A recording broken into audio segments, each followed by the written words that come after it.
the police raised black flags and they fired several rounds of tear gas. A large mass of protesters ran down one of the main streets here of Causeway Bay, and they dispersed down some of the narrow streets. And now on the street level here, there are police cornering off parts of the city, at least this area, trying to stop protesters from gathering again. There's many police vans and a large number of police with what looks like tear gas and other essentially non-lethal weapons. This seems to be the largest protest we've seen perhaps since the coronavirus, since the outbreak here in Hong Kong. So it seems people are willing to break many laws. First of all, the law against illegal assembly, but also they're also breaking regulations and measures that were imposed to help to stop the spread of the coronavirus. Yeah. Have you got any sense of the scale of these protests in comparison to those of last year, which saw, in some cases, many thousands of people on the streets of Hong Kong? Well, by comparison to the largest protest last year, this is definitely smaller. There were times last year when there were protests all around the city, simultaneous, all at the same time. There are also protests that, according to the organisers, up to 1 million people took part. The numbers today, they're not that large, but they're larger than what we've seen in recent months. They seem to be organised again. There's many young people out on the street, but people seem to be quite united in opposition against Beijing's proposal. The city's government there have sought to reassure the public and foreign investors over these new laws, haven't they? They have. I think for a large section of people that supported last year's protest movement, which was, of course, against the controversial extradition bill, they would say there's simply a lack of trust now between the Hong Kong public and the government, and especially the government in Beijing. But there have been efforts to try to reassure Hong Kongers that only a small number of people would be affected by this law. But looking at the scenes that have unfolded here today, people here on the street at least simply feel they want to take measures into their own hands. They're voting, if you like, with their feet. They're attempting to march and they're protesting against the proposals. Okay, Danny Vincent in Hong Kong, thanks very much for the update. The Taliban and Afghan government forces are to observe a 3-day ceasefire to mark the Eid al-Fitr holiday. The group has been increasing attacks against the Afghan forces in recent weeks, despite hopes violence in the country would drop after the signing of an agreement between the insurgents and the US back in February. Our reporter Sadaba Haidara has more. 3 days of peace in a country marred by 19 years of violence. Sudden and last minute, but welcomed nevertheless. With the Afghan president instructing government forces to defend only if attacked. The truce comes following an agreement between the US and Taliban to end the war in Afghanistan.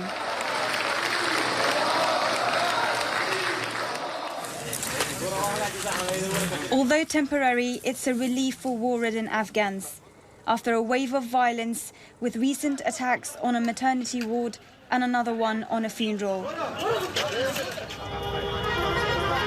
Afghans hope to celebrate Eid al-Fitr in peace this year, but to those used to the reality of the war, this is most likely the calm before the storm, with the Taliban so often planning and carrying out attacks as warm weather approaches. To others, a flicker of hope that the ceasefire might lead to an everlasting peace. Sadaba Haidari, BBC News. The British Prime Minister's senior advisor, Dominic Cummings, is facing fresh allegations that he breached lockdown restrictions. On Saturday, government ministers defended Mr Cummings after it emerged that he drove from London to the northeast of England to self-isolate near relatives. Now, Sunday newspapers have reported that he was seen in the northeast a second time, just days after he'd returned to work in London. Here's our reporter, Simon Jones. He insists he has no intention of resigning, and Downing Street is standing behind Dominic Cummings, despite new questions about his movements. The Observer and Sunday Mirror claim that Mr Mr Cummings, after travelling to Durham, was seen at a beauty spot around 30 miles from where he was staying when he was believed to be self-isolating. And they allege he made a second trip to Durham from London last month after he'd recovered from coronavirus symptoms. Downing Street said this was inaccurate. It insisted, "We will not waste our time answering a stream of false allegations about Mr Cummings from campaigning newspapers." The government had spent yesterday defending his decision to travel 260 miles to the northeast in March after his wife became unwell rather than staying at home in London. It said he feared he would become ill and the couple wanted to ensure their young child could be properly cared for.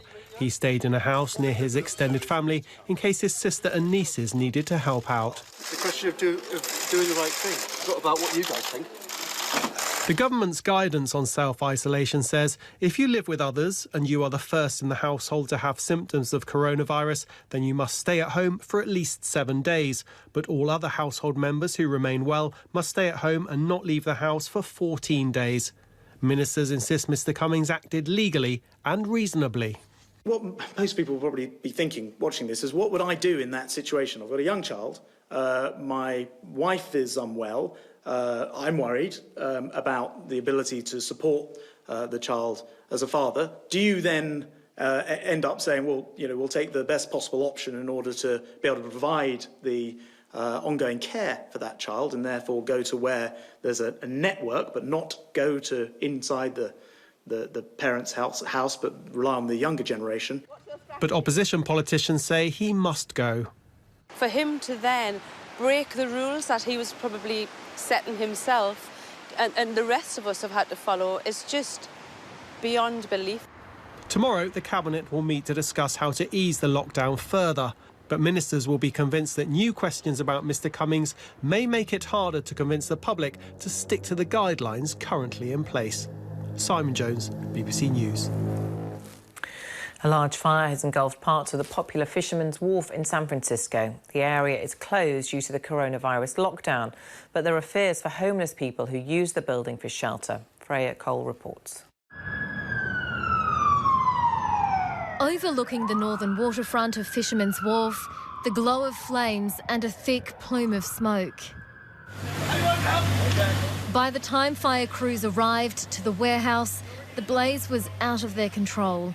It took a huge effort to get the upper hand. We have roughly 50 fire apparatus and 150 firefighters. Authorities say the warehouse is vacant at night, but admit there are fears for homeless people who are known to use the building for a place to sleep. Docked next to the wharf is a World War II Liberty ship.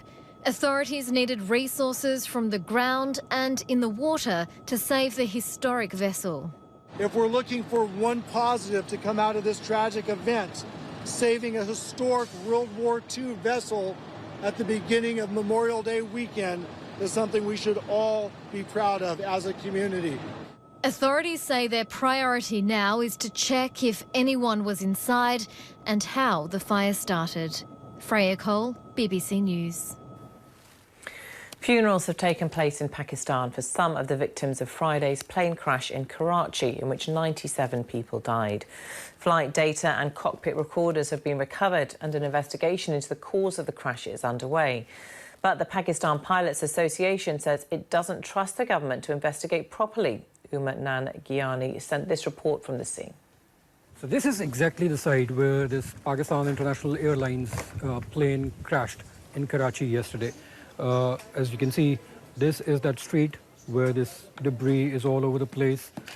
You can see one of the parts of the wings of the aircraft here. Then there are parts of the engine and the body of the aircraft spread all over into the street. This is a very narrow street, about like 20 foot wide or something. And we've been told by the eyewitnesses here that they were inside these houses when the plane crashed here. If we can show you a little bit of what happened to the house that was trapped right into the fireball. The owner of the house said that he was inside the house praying when he heard this boom and he rushed out. And then he realized that some of his servants who were present at this, were present close to the gate here, were badly burnt. This is the engine of the aircraft that you can see here. And this skeleton that you can see was actually cars, like this one. The security agencies, when they first moved in, and the rescue workers, they had to make a place for themselves, to pull the bodies out of the rubble. If we can show you the point of impact where the plane first crashed was that house, which is like 3 to 4 houses from here. This is where the plane first hit, and then it just crashed into this street. And on the impact, it went into a fireball, and the whole place caught fire. Uma Nangiani there. Now to some of the latest developments on the coronavirus outbreak around the world.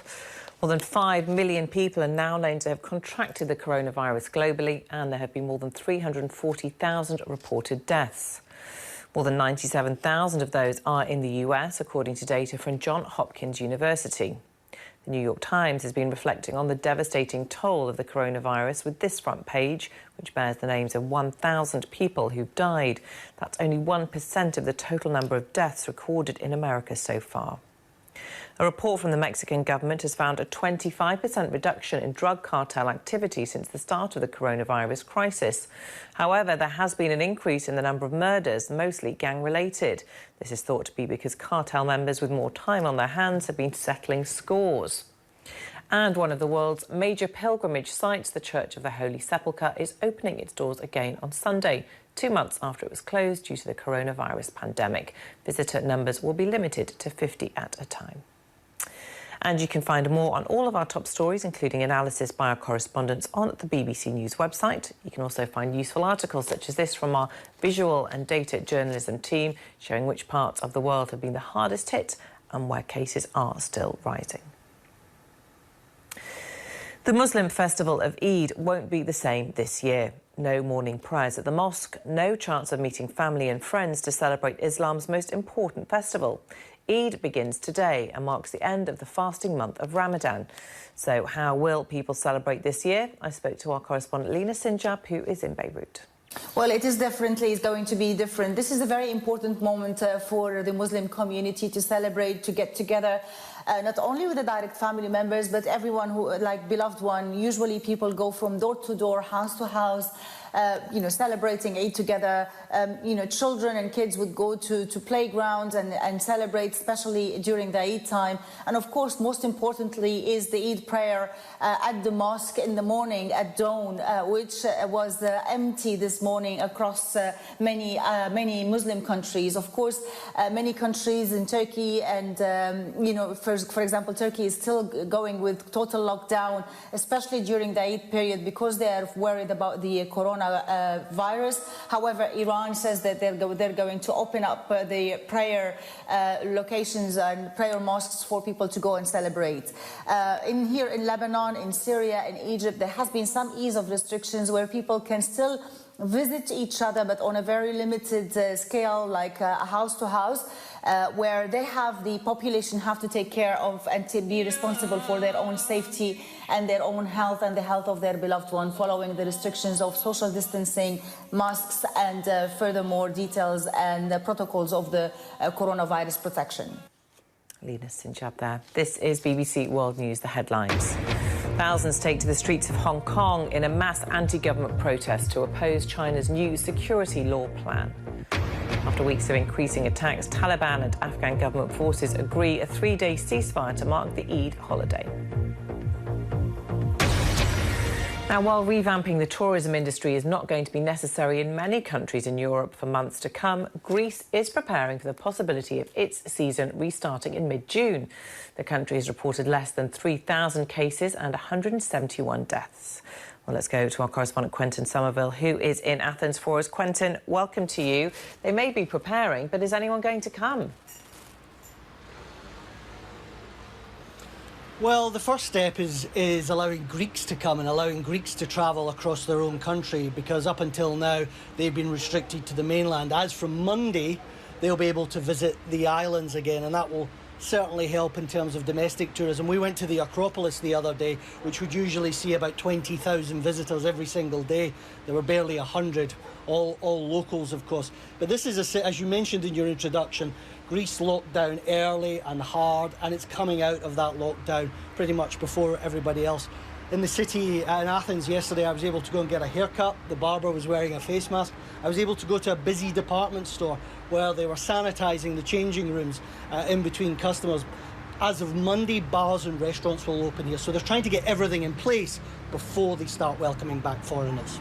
And to what extent are social distancing measures being put in place in bars, restaurants, hotels to accommodate people now? The Greek Tourism Board, which is expecting to welcome back foreign tourists in 2 tranches, really, from the middle of June and then from July the 1st, all airports all across the country will reopen.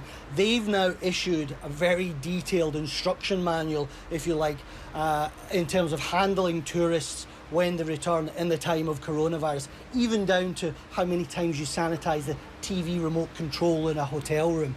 So the expectation is they'll start welcoming back pretty much everybody on July the 1st, except for countries where there's very high infection rates. And at the moment, that looks like Russia, Britain and the United States. Holidaymakers from there won't currently be welcome here in Greece.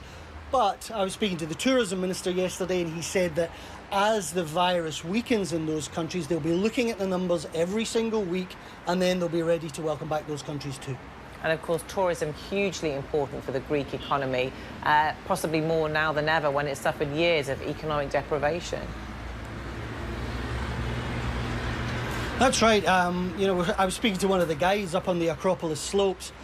Usually there's a dozen guides there. He was the only person there that day. He hadn't had a single customer in days. And there are different estimates. Some people say about 1/5 of the economy is dependent on tourism. Some people say it's as much as a half. And you're absolutely right. Greece has suffered terrible financial hardship over the last decade, and the pandemic was the last thing that it needed. But they're realistic here. Nobody expects that as of July 1st, tourists are going to come flooding back here. People don't have as much money. People don't have as much confidence.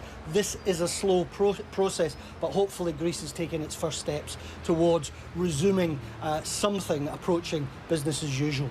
Quentin Somerville in Athens for now. Thank you.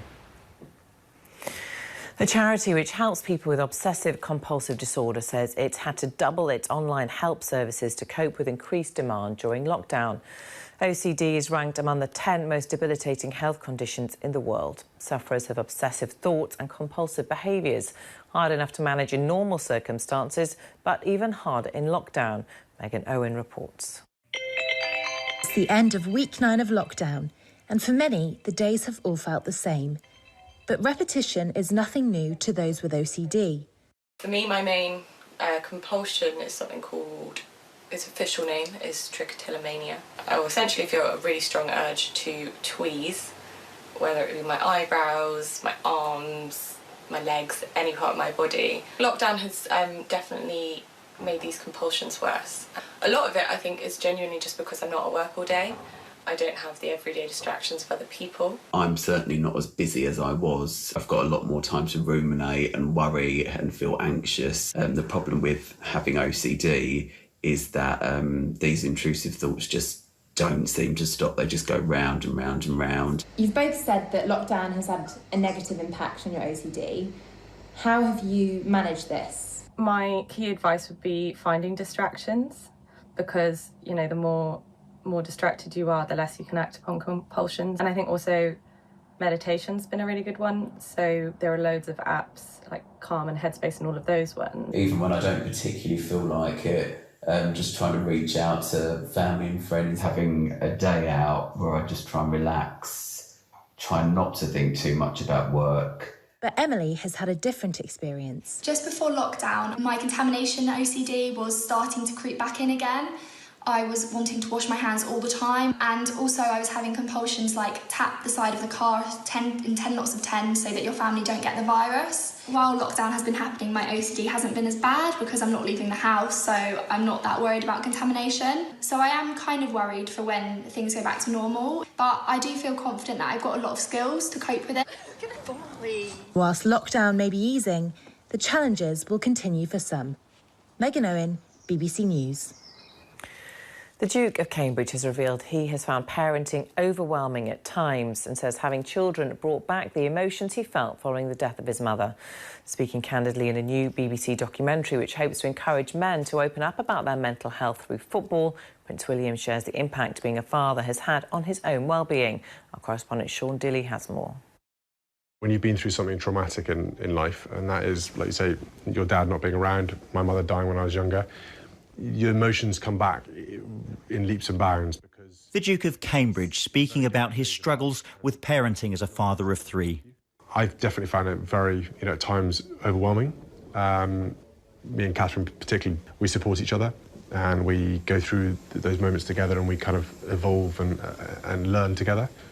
Prince William opened up in a conversation with former professional footballer Marvin Sordell for a documentary, Football, Prince William and Our Mental Health, which will air on BBC One on Thursday. Marvin Sordell quit football last year after a successful career that saw him play for the England under-21 team, Bolton and Burton Albion. When he retired at 28, he pointed to his mental well-being, describing football as a beautiful game with an ugly persona. Sordell, who has previously spoken of his poor mental health and his suicide attempt in 2013, says being a father has been difficult.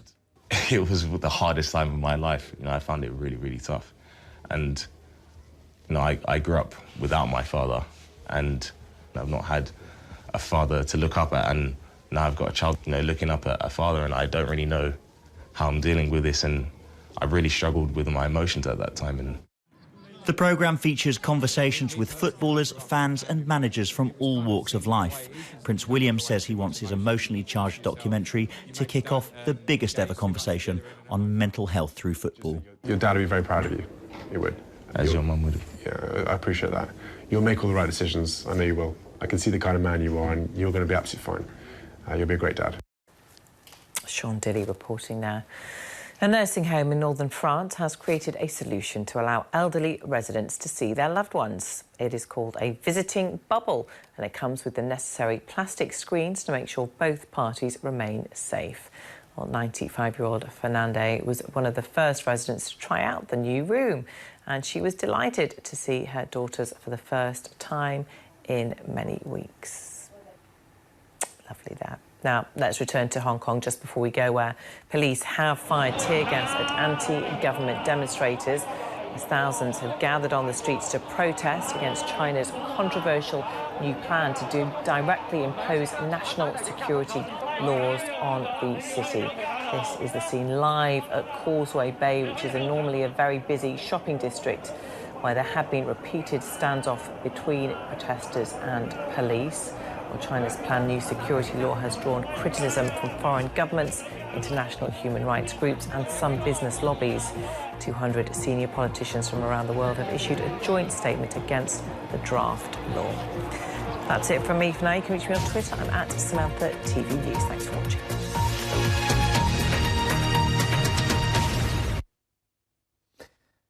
Hello, Thomas Schaffernacker here with your latest forecast for the Asia-Pacific region. And the latest satellite picture shows most of the storm clouds out to sea, in fact, stretching from Southeast Asia, south of China and south of Japan. But what we are going to see through Monday and Tuesday, big thunderstorms erupting across southern areas of China here, and some of them could be really nasty. Some flash flooding potentially in one or two places. Across Southeast Asia, a scattering of storms as well, so pretty much business as usual on the weather front.